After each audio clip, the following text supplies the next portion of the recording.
प्रिय भक्तजनों, आज मैं पुरुषोत्तम मास अधमास के 17वें दिन का 17वां अध्याय लेकर आई हूँ। तो आइए सुनते हैं 17वां अध्याय। नारद जी बोले, हे कृपा के सिंधु, उसके बाद जागृत अवस्था को प्राप्त उस राजा दृढ़ दंडवा का क्या हुआ, सो मुझसे कहिए, जिसके सुनने से पापों का नाश कहा गया है। नारायण जी बोले, अपने पूर्व जन्म के चरित्र को सुनने से आश्चर्य युक्त तथा सुनने की इच्छा रखने वाले दृढ़ दंडवा से वाल्मीकि ऋषि फिर बोले। वाल्मीकि ऋषि बोले, इस तरह स्त्री के मुख से शीतल वाणी को सुनकर सुदेव शर्मा धैर्य धारण कर हरि भगवान में चित्त को लगाते हुए दीर्घ श्वास लेकर, दीन मुख सुदेव शर्मा जो होने वाला है वह होगा, यह मन में निश्चय कर पुष्प समिधा आदि के लिए वन को चले गए। इस प्रकार करते हुए सुदेव शर्मा का कितना ही समय व्यतीत हो गया। बाद में किसी दिन समिधा कुश फल पुष्प आदि के लेने के लिए वन को गए। वहां जाकर सुदेव शर्मा मन से हरि भगवान के चरण कमलों का ध्यान करने लगे। उस दिन उनका लड़का शुकदेव अपने मित्रों के साथ वावली को गया। वावली में प्रवेश कर समवयस्क मित्रों के साथ जल यंत्रों से जल फेंकता हुआ बार बार हंसता हुआ खेलने लगा। गर्मी के ऋतु में बार बार जल में खेलता हुआ हर्ष को प्राप्त हुआ। इस तरह प्रेम में मग्न सब बालकों से खेल करते हुए अथाह जल में खड़ा हुआ वह सुखदेव बालक मित्र बालकों से पीड़ित होकर मित्र वर्ग के भय से भागने की इच्छा करता हुआ और भाग्य से प्रेरित होकर अपने श्वास को रोककर अपने मित्रों को छलने की इच्छा से वहां अथाह जल में गोता लगाया, किंतु उस जल में व्याकुल होकर उससे बाहर निकलने की इच्छा करता सहसा उस अथाह जल में वह बालक मृत्यु को प्राप्त हो गया। जल से निकलते हुए बालक को ना देखकर वे सब समवयस्क मित्र बालक चकित होकर हाहाकार करते हुए जोर से दौड़े और अत्यंत शोक से ग्रस्त वे बालक उसकी माता गौतमी से जाकर बोले।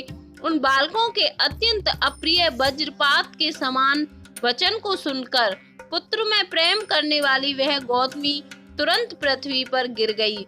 उसी समय वन से सुदेव शर्मा आए। पुत्र का मरण सुनकर कटे वृक्ष के समान पृथ्वी पर गिर गए। बाद में दोनों ब्राह्मण स्त्री पुरुष उठकर बावली को गए। जाकर मृत पुत्र का आलिंगन कर उसके शरीर को गोद में लेकर सुदेव शर्मा बारंबार पुत्र का मुख चूमने लगे। बाद में अपने गोद में स्थित मृत पुत्र को बार बार देखता हुआ रोता विलाप करता गद्य अक्षर से बोला। सुदेव शर्मा बोला, हे पुत्र, मेरे शोक का नाश करने वाले शीतल सुंदर और शुभ वचन को बोलो। हे वत्स, मेरे मन को प्रसन्न करो।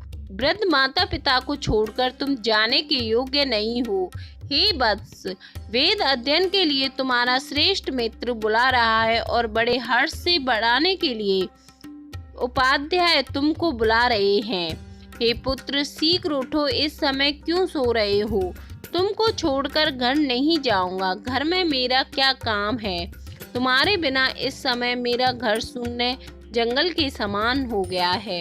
तुमको फल फूल प्रिय हो तो मेरे सामने से उठो, यदि नहीं उठोगे तो वन को भी नहीं जाऊंगा। वन में क्या काम है?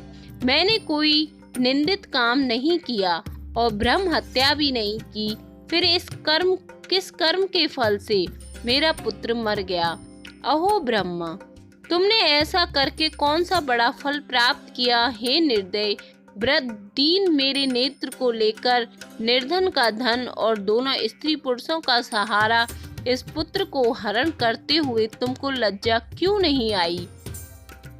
सर्वत्र तुम दयालु हो, परंतु मेरे विषय में निर्दयी हो, सो क्यों? अहो आश्चर्य है, मेरे भाग्य से यह उल्टा कैसे हुआ? स्वभाव से सुंदर पुत्र की खोज इस समय मैं कहाँ करूं? हे पुत्र, तुम्हारे मुख और सुंदर नेत्र को कहाँ देखूंगा? मेघ जल को बरसाता है, पृथ्वी धान्य को पैदा करती है, पर्वत रत्नों को और समुद्र मुक्ताशार मणि को देते हैं, परंतु उस देश को नहीं देखता हूँ जहाँ मरा हुआ पुत्र मिलता हो, जिसके शरीर का आलिंगन करके हृदय के ताप को छोड़ता। हे बस तुम एक बार शीघ्र वचन सुनाओ और दया करो। तुम्हारी माता लज्जा छोड़कर चीले के समान अत्यंत विलाप करती है। हे पुत्र, उसको देखकर तुमको दया क्यों नहीं पैदा होती? माता पिता की आज्ञा बिना तुम कभी भी कहीं नहीं गए, तो हे पुत्र, हम दोनों से बिना पूछे ही दूर के मार्ग को क्यों गए? इस समय किसके वेद अध्ययन की उत्तम वाणी को सुनूंगा? तो हे वत्स, आज तुम्हारे और तुम्हारे मनोहर मधुर वचन के स्मरण से मेरा हृदय 100 टुकड़ा नहीं हो रहा है, क्योंकि मेरा हृदय लोहे के समान है। हे कौशलेंद्र, हे राजा दशरथ, तुमको हम धन्य मानते हैं, क्योंकि रामचंद्र के वन जाने पर पुत्र के ताप से दग्ध वे प्राणों को नहीं रख सके, परंतु पुत्र के मर जाने पर भी जीवित रहने वाले मुझको धिक्कार है।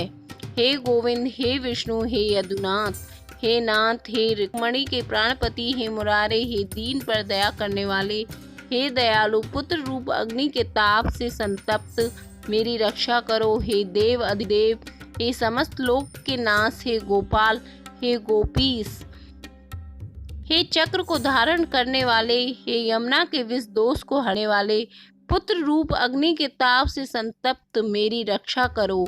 हे बैकुंठ के वासी विष्णु, हे नरकासुर के नाशक, हे चराचर के आधार, हे संसार रूपी समुद्र से पार करने के लिए जहाज रूप अर्थात संसार समुद्र से पार उतारने वाले, हे ब्रह्मादि देवताओं से नमस्कृत चरण पीठ वाले, पुत्र रूप अग्नि के ताप से संतप्त मेरी रक्षा करो।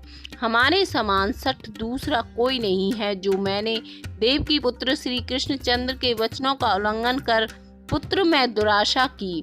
कौन अभागा पुरुष भाग्य में ना रहने वाली वस्तु को प्राप्त कर सकता है? इति पुरुषोत्तम मास महात्म्य सप्तदशो अध्याय संपन्न। अगर अभी तक आपने मेरा यह चैनल सब्सक्राइब नहीं किया है तो प्लीज सब्सक्राइब करें और कमेंट करके मुझे अपनी राय जरूर भेजें।